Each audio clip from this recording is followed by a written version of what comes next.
Hello every one. So doctor Bhagyashree എന്ന് പറഞ്ഞിട്ടുള്ള ഒരു ക്ലിനിക്കൽ കോസ്മെറ്റോളജിസ്റ്റിന്റെ ഒരു വീഡിയോയിൽ ഞാൻ ഈ ഒരു പ്രൊഡക്റ്റിന്റെ റെക്കമെൻഡേഷൻ കണ്ടിട്ടുണ്ടായിരുന്നു.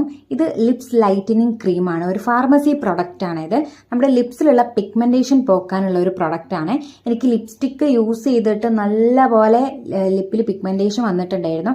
അങ്ങനെ ഇരിക്കുമ്പോഴാണ് ഞാൻ ഈ പ്രൊഡക്റ്റിനെ കുറിച്ചുള്ള റെക്കമെൻഡേഷൻ കാണുന്നത്. ഞാനിത് ഏകദേശം ഒരു 15 ദിവസത്തോളം രാത്രിയിൽ യൂസ് ചെയ്തിട്ടുണ്ട്. അങ്ങനെ എൻ്റെ പിഗ്മെന്റേഷൻ നല്ല രീതിയിൽ റിമൂവ് ആയിട്ടുണ്ടായിരുന്നു. ഇത് രാത്രിയിൽ യൂസ് ചെയ്യും. ചാപ്റ്റെക്സ് ലിപ് ബാം ഞാൻ പകൽ യൂസ് ചെയ്യും. അങ്ങനെയാണ് ഉണ്ടായിരുന്നത്. അപ്പം നല്ല പ്രൊഡക്റ്റാണ്. എനിക്ക് പേഴ്സണലി അടിപൊളിയായിട്ട് വർക്ക് ചെയ്തൊരു സംഭവമാണ്. അപ്പം എൻ്റെ പിഗ്മെന്റേഷൻ മാറാൻ വേണ്ടി ഞാൻ 15 ദിവസമാണ് ഞാനിത് യൂസ് ചെയ്തത്. അപ്പം നിങ്ങളിത് യൂസ് ചെയ്യാൻ ആഗ്രഹിക്കുന്നുണ്ടെങ്കിൽ ഒരു ഡോക്ടറിന്റെ സജഷൻ എടുത്തിട്ട് യൂസ് ചെയ്യുന്നതായിരിക്കും ബെറ്റർ എന്നാണ് ഞാൻ പറയുള്ളൂ. അപ്പോൾ അത്രേ ഉള്ളൂ. Okay, by.